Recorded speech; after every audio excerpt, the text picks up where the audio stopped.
السلام عليكم. النهارده احنا هنشرح التحويلات ان شاء الله. بسم الله الرحمن الرحيم كده. عندك شويه ملحوظات لازم تكون عارفها الاول قبل ما انت ما تفهم ازاي تحول ولا ايه الدنيا ازاي ماشيه.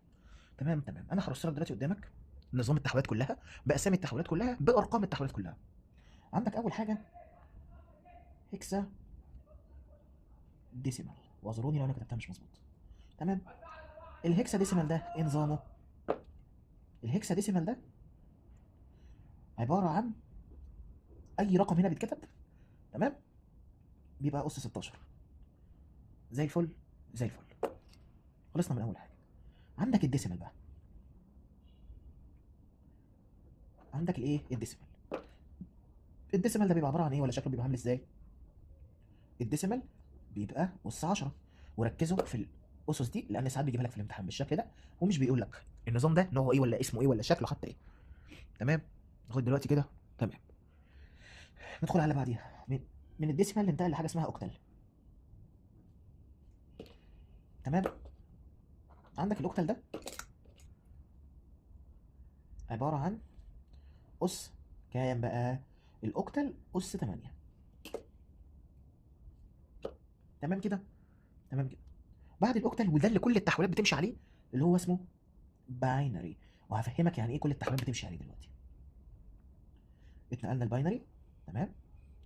باينري اللي هو اس كام، وده اصغر اس فيهم اللي هو اس 2. تمام لغايه هنا. تمام جدا وزي الفل. دلوقتي في ملحوظه تانية. علشان تحول من الاوكتال للديسيمال مثلا، محتاج انك تحول الاول من الاوكتال للباينري، بعد كده من الباينري للديسيمال. وكذلك على كل دولت. عندك اول ثلاثه دول كلهم اللي هو الهكساديسيمال والديسيمال والاوكتال. علشان خاطر تحول لاي حاجه فيهم للثانيه، يعني مثلا من اوكتال لديسيمال او من ديسيمال لهكساديسيمال او من هكساديسيمال لاوكتال او من هكساديسيمال لديسيمال، لازم الاول تحول الرقم اللي جاي لك لايه؟ لباينري. يعني لازم عشان تحول من اي حاجه لاي حاجه تعدي على الباينري. يعني طريقه التحويل للباينري دي اهم حاجه. عندك طريقتين للتحويل للباينري. علشان تحول لباينري ممكن انك تاخد الرقم تقعد تقسم فيه على الاثنين، تقسم فيه على الاثنين، تقسم فيه على الاثنين لغايه ما يوصل معاك لاخر حاجه. تمام. بس انا مش هشتغل بالطريقه دي، انا هشتغل بالطريقه بتاعتي عادي. تمام. بص يا رجاله. عندك من مثلا وليكن اكزامبل مثلا.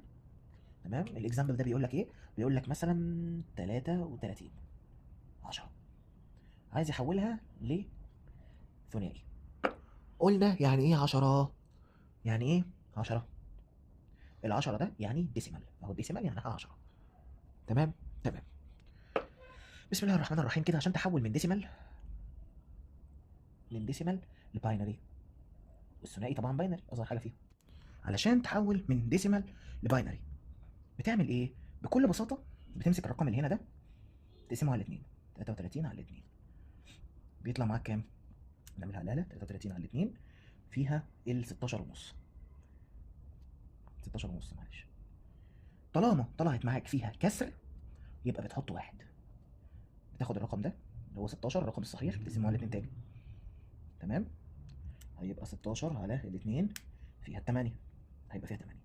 طالما طلع لك رقم صحيح يبقى بتحط صفر. تمام لغايه دلوقتي تمام جدا. نمسك الثمانية نقسمها على الاثنين. عندك هتبقى 4، دي هتبقى صفر كمان. عندك الأربعة هتقسمها على الاثنين، دي هتطلع معاك باتنين، هتطلع بصفر برضه عشان الرقم صحيح طبعا.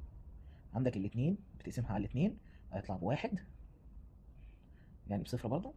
عندك الواحد بتقسمه على الاثنين بيطلع معاك نص. وهنا بقى نقف.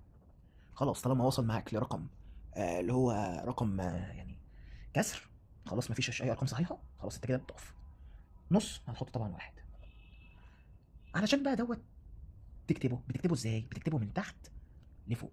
يعني الرقم الباينري دلوقتي طالع معانا 1 0 0 0 0 1 نص 2. وده هو الرقم الباينري. تمام.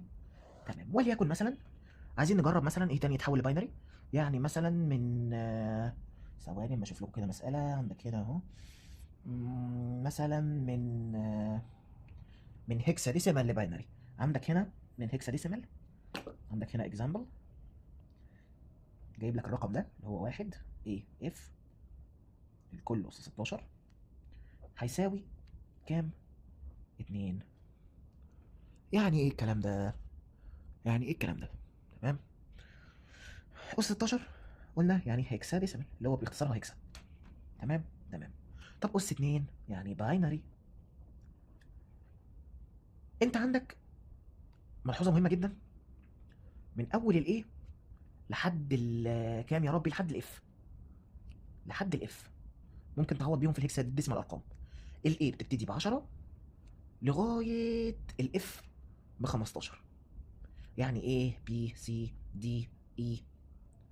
البي طبعا ب 11، البي ب 11، السي ب 12 وهكذا بقى، بتفضل تزود لغايه توصل ل 15. تمام تمام. انت عندك هنا ايه وعندك هنا اف. زي الفل يا باشا، زي الفل يا ريس. بتمسك الواحد ده زي ما هو. الاي بتساوي كام؟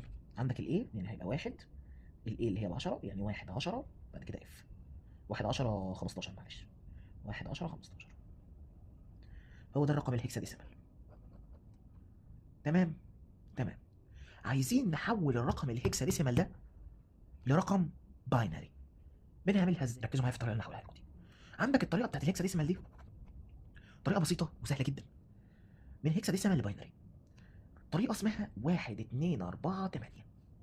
هتقول لي يعني ايه 1 2 4 8؟ هقول لك بص، انت تيجي تكتب الارقام كده هنا اللي انت طلعتها هي 15 و10 والواحد اللي اوريدي هو موجود اصلا، وبتيجي تكتب تحتيهم 1 2 4 8.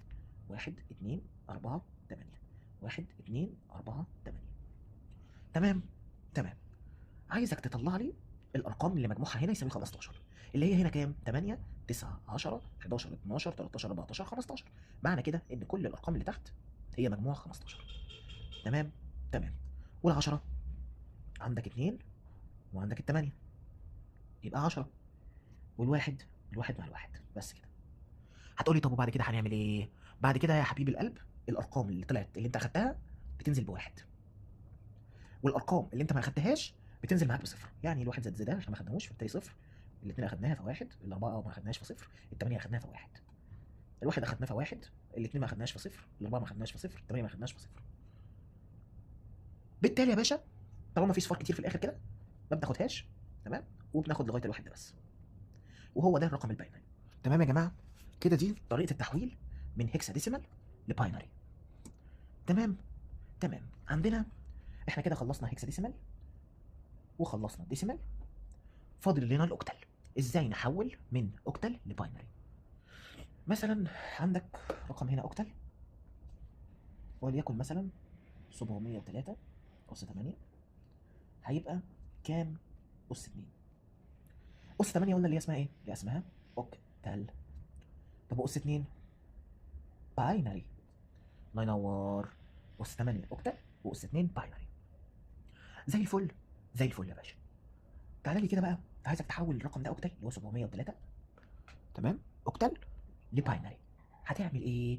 هتستخدم طريقه 1 2 4. يعني لغايه دلوقتي احنا اخدنا طريقتين، طريقه من هيكساديسيمال لباينري اللي هي كانت 1 2 4 8، ودي طريقه الايه؟ الهكسا اللي هي الهكساديسيمال اللي اختصارها هكسا. تمام. وطريقه الواحد 2 4 اللي هي بتاعت الاوكتال. والطريقه الثانيه اللي هي بتاعت الرقم على الاثنين، دي بتاعت التحويل بتاعت ايه؟ بتاعت ايه؟ الديسيمال. ايه الديسيمال؟ كده دولت الثلاث طرق اهو مختصر مفيد. 1 2 3. من ديسيمال لباينري نستخدم طريقه اسمها الاثنين، من هيكسا ديسيمال لباينري 1 2 4 8، ومن اوكتال لباينري 1 2 4. هتشوف دلوقتي بنعملها ازاي. نفس الطريقه بتاعت الهيكسا ديسيمال بالظبط، ما فيهاش اي اختلاف. عندك هنا هتحط رقم 3 وهتحط رقم 0 وهتحط رقم 7 وتحتيهم 1 2 4 1 2 4 1 2 4. تمام يا باشا، تمام قوي. التلاتة 1 و2 اللي هي 1 1 0 زي ما اتفقنا في الهكساديسيمال. الحاجه اللي انا اخدتها بنزلها واحد، والحاجه اللي ما اخدتهاش بنزلها صفر. اخدنا الواحد فنزلنا مكانه واحد، اخدنا الاثنين فنزلنا مكانها واحد، ما اخدناش الاربعه فنزلنا مكانها صفر. الصفر طبعا ما فيش اي حاجه تساوي صفر، فانت عندك هنا صفر وصفر وصفر. طب وبالنسبه لسبعه، سبعه بناخد لها كل الارقام، لان عندك واحد زائد 2 زائد 4 ب7، فهيبقى هنا 1 1 1. وهو ده الرقم الباينري اللي هو هيساوي 1 1 1 0 0 0 0 1 1. هو ده الرقم الباينري. تمام كده، تمام كده. احنا دلوقتي اخدنا الثلاث طرق للتحويل للباينري. هتقولي طب دلوقتي يا باشمهندس انا لو عوزت ان انا اغير من باينري لاي حاجه فيهم، يعني مثلا وليكن عندك مثلا، ثواني، عندك مثلا من باينري لاوكتال، خلي بالك ما عندكش اي اختلاف، وهقول لك دلوقتي ازاي. من باينري مثلا الرقم ده اللي هو 1 1 1 0 0 0 0 1 1 اس 2، عايزين نحولها لكام بقى؟ قلنا الاوكتال اللي هي اس كام؟ اس 8. يعني من باينري لاوكتال مش هنختلف، هنستخدم طريقه كام؟ هنستخدم طريقه 1 2 4. يعني في التحويل من باينري لاوكتال ومن اوكتال لباينري بنستخدم 1 2 4. اختلاف بقى في ايه؟ ركز معايا. دلوقتي انت عندك 1 2 3، بتبتدي تاخد من الرقم الباينري 3 ارقام 3 ارقام 3 ارقام. هتقول لي طب يا باشمهندس افرض ما كفاش معانا في الاخر الثلاث ارقام، هقول لك هتزود الصفر من عندك عادي جدا. تمام، فهنا هناخد 1 1 0 0 0 0 1 1 1. تمام تمام، وهنعمل كده وهنعمل كده وهنعمل كده زي الفل زي الفل. هنستخدم طريقه 1 2 4. عندك هنا 1 2 4 1 2 4 1 2 4. هتبتدي اللي يقابله واحد هينزل زي ما هو، واللي يقابله صفر هينزل بصفر. يعني 1 1 هيطلع ينزل 1، 2 1 هينزل 2 عادي، بلس 2 بلس 0. هتقولي طب ليه نزلنا على بعض 0؟ عشان خاطر هي تحتيها 0. عندك هنا الواحد هيبقى 0 0 0. تمام، يعني 0 بلس بلس 0، يعني 0 بلس 0 بلس 0. وهنا هيبقى 1 بلس 2 بلس 4. يعني المجموع هنا كام؟ هيبقى 3. هنا 0. هنا 7. يعني هيبقى الناتج الاخير 703. 703. ادينا حولنا من باينري لاوكتال. طب نتاكد منين ال 703 دي صح؟ اهو في السؤال اللي فوق. انت ما خدتوش بالكم ان انا اخدت نفس رقم السؤال اللي فوق؟ لا، فتحوا معايا. تمام، ده من باينري لاوكتال. طب ولو عوزنا بقى، ثواني اجيب لكم السؤال. لو عوزنا بقى من مثلا، نجيب ايه تاني؟ من باينري لديسيمال مثلا. رقم الباينري كام؟ وليكن مثلا 1 1 1 0 1 0 1. الثنائي الى 10. الثنائي اللي هو ايه؟ اللي هو باينري. العشري اللي هو ايه؟ اللي هو قلنا ديسيمال. تمام كده لغايه كده زي القشطه، زي القشطه مصل ان شاء الله. هنعمل ايه بقى؟ هنبتدي نستخدم طريقه 1 2 4 8 16 وانت طالع بقى، كل مره تضاعف الارقام. دي الطريقه بتاعت التحويل من باينري لديسيمال. طب من ديسيمال لباينري، من ديسيمال لباينري كنا بنعمل ايه؟ اللي مركز معايا الشاطر الحلو، كنا بنقسم على الاثنين، صح ولا مش صح؟ والرقم الصحيح كان بيبقى بصفر، الرقم الكسر بيبقى بواحد. مظبوط، وكنا بناخد من تحت لفوق في الاخر. تمام تمام. عندك هنا هتعمل ايه؟ هتقعد ترص لي الارقام الباينري اللي هي 1 0 1 0 1 1 1. وبكل بساطه هتعمل لي ايه؟ هتعمل لي 1 2 4 8 16. 16 و16 كام؟ 16 و16 6 32 32 64. هتقول لي طب وبعد كده يا باشا المهندس هعمل ايه؟ هقول لك نفس عاداتنا العاديه، اللي ما يقابله واحد ينزل زي ما هو، واللي ما اللي يقابله صفر يعمل ايه اللي يحصل له؟ ينزل بصفر. يعني عندك هنا هيبقى 1 زائد 0 زائد 4 زائد 0 زائد 16 زائد 32 زائد 64. هتجمع لي كل الارقام دي، وفي الاخر الرقم اللي هيطلع اللي هو كام؟ هيطلع معاك 117. الرقم ده هو الرقم الديسيمال 117. زي الفل يا رجاله، ان شاء الله يكون كله زي الفل. فاضل لنا حاجه واحده بس، اخدنا الاوكتال واخدنا الديسيمال، ما اخدناش من باينري لاكساديسيمال. ماشي ماشي ماشي، حلو قوي. عندك من باينري لهكسا ديسيمال. تعالى خد لي المثال البسيط ده. تمام، عندك اكزامبل هيبقى 1 1 2 3، عندك 4 اصفار، 1 2 3 4 وبعدين 1 اس 2. عايزين نعرف يساوي كام. معلش اس 2، اس 2 من باينري، معلش نسيت. ليه هكسا ديسيمال؟ يعني كام؟ 16. تمام كده زي الفل. هنعمل ايه؟ هنستخدم طريقة 1 2 4 8 زي ما متعودين. بس الفرق ما بين ديت واللي فوق ايه؟ هنعمل برضو الطريقه اللي احنا اعتدنا عليها، هترص لي الباينري اللي هو 1 0 0. طب بصوا قبل ما انط الخطوه دي، محتاج في الباينري انك تاخد 4 ارقام مع بعض، يعني هنا كده 1 2 3 4. تمام. وهي دي النقطه اللي كنت بكلمك عليها. دلوقتي هنا ما فاضلكش غير رقمين، طب هعمل ايه يا هندسه؟ هكتبهم بس مش هينفع كده، هيأثر معايا. فانا هعمل ايه بقى؟ هزود صفرين من عندي، بالتالي هيبقى 4 ارقام. تمام يا باشمهندسين؟ تمام زي الفل. انت عندك هنا هيبقى 1 0 0 0 وبعدين 0 1 0 0. وهتبتدي ترص بقى 1 2 4 8 1 2 4 8. اللي ما يقابل واحد ينزل زي ما هو. تمام. اللي ما يقابل واحد ينزل زي ما هو، والباقي كله هينزل 0 0 0 0 0 0. فبالتالي هنا هيبقى 1 وهنا هيبقى 2. فلما هتاخدهم مع بعض كده هيبقى 21. وهو ده الرقم الهكساديسيمال 21. زي الفل كده ان شاء الله، كله زي الفل. في سؤال يا جماعه بس قبل ما نقفل، سؤال جه في امتحان الميد ترم، ممكن يكون في ناس وقفت فيه، ممكن يكون في ناس لا. بصوا يا جماعه، دلوقتي جايب لك السؤال ده بيقول لك ايه؟ بيقول لك الرقم الديسيمال اللي هو، طبعا احنا قلنا الديسيمال اللي هو ايه؟ الديسيمال اللي هو اس 10. تمام. جايب لك الرقم ده بيقول لك 5 9 علامه 6 2 5. عايزين نحوله لايه؟ لباينري، يعني اس 2. احنا اصلا قلنا الطريقه من ديسيمال لباينري بنستخدمها ازاي؟ بنقسمها على 2. تمام. هناخد الرقم اللي هو 59 ده الاول. هو السؤال مكتوب كده اهو 59 علامه 625، يعني 625 من 1000. 59 و625 من 1000. تمام يا باشا. تمام. هتمسك الاول ال 59، هتقعد تقسمها على 2. يبقى انا معانا تمام، عندك 59 على 2 اللي هي 29 ونص، فيعني 1. هناخد ال 29 نقسمها على 2. 29 على 2 هتطلع معانا 14 ونص اللي هو 1. 14 هتقسمها على 2. 14 على 2 اللي هي هتطلع معاك ب7، فبالتالي بصفر. 7 على 2 فيها ال 3 ونص. 3 ونص يعني 1. 3 على 2. 3 على 2 فيها 1 ونص، يعني هنا هيطلع معاك 1 برضه. وعندك كام يا ربي؟ كده 1 على 2 دي هتطلع معاك بنص وهيطلع 1. تمام. ده الجزء الاولاني من الرقم اللي هو 1 1 1 0 1 1. ده كده الجزء الاولاني من الرقم. تمام. عايزين نجيب الجزء الثاني منه. قلنا بناخد الرقم من تحت لفوق بنكتبه، يعني هنا 1 1 1 0 1 1. تمام.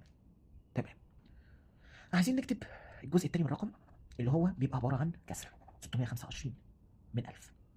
هتيجي تجيبها كده 625 من 1000 هتضربها في 2. 625 من 1000 هضربها في 2، هيطلع معاك 1 علامة 25. هتاخد ال 25 دي، خلاص الواحد دوت هو اللي طلع معانا. هتاخد ال 25 من 100 هتضربها في 2. 25 من 100 اللي هي هتطلع معاك بكام؟ 25 من 100 في 2 اللي هي بنص. تمام. هتضرب النص في 2 اللي هتطلع معاك بكام يا باشا؟ هتطلع معاك بواحد. وده واحد صحيح. خلاص طالما وصلت معاك لواحد صحيح يبقى كده المساله وقفت معاك، مفيش حل بعد كده تاني. فكده هناخد من تحت لفوق، هيطلع معاك 1 0 1. ادي 1 ادي 0 ادي 1. وكده السؤال اتحل. بس كده. وكان ده هو النهارده الجزء التحويلات كله. خدتوا امثله كتير، عايز الخصها لكم بس على السخان كده، او تلخص في كلمتين اصلا. خلينا نكتب هنا عشان الورق حرام بقى.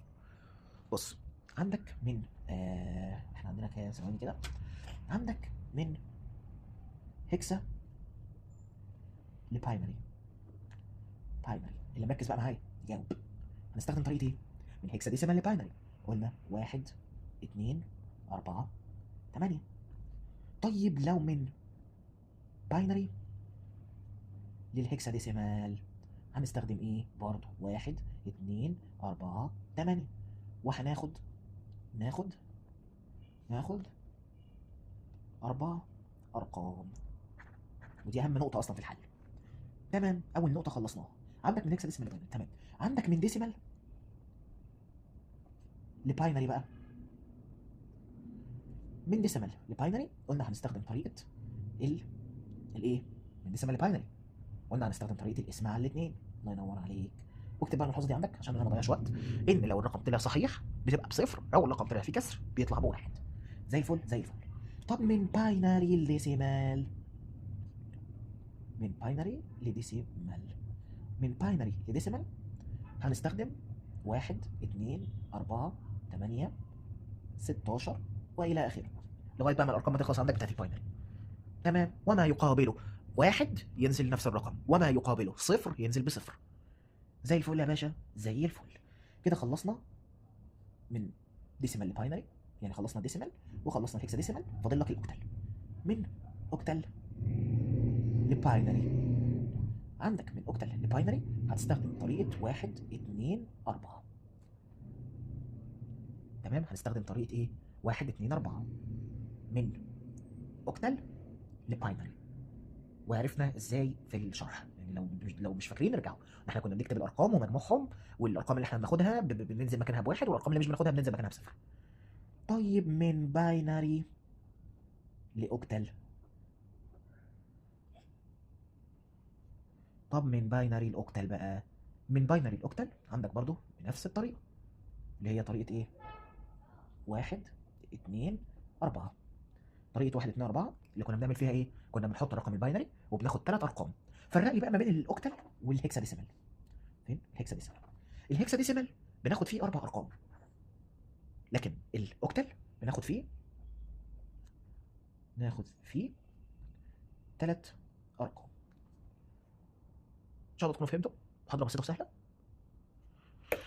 والسلام عليكم.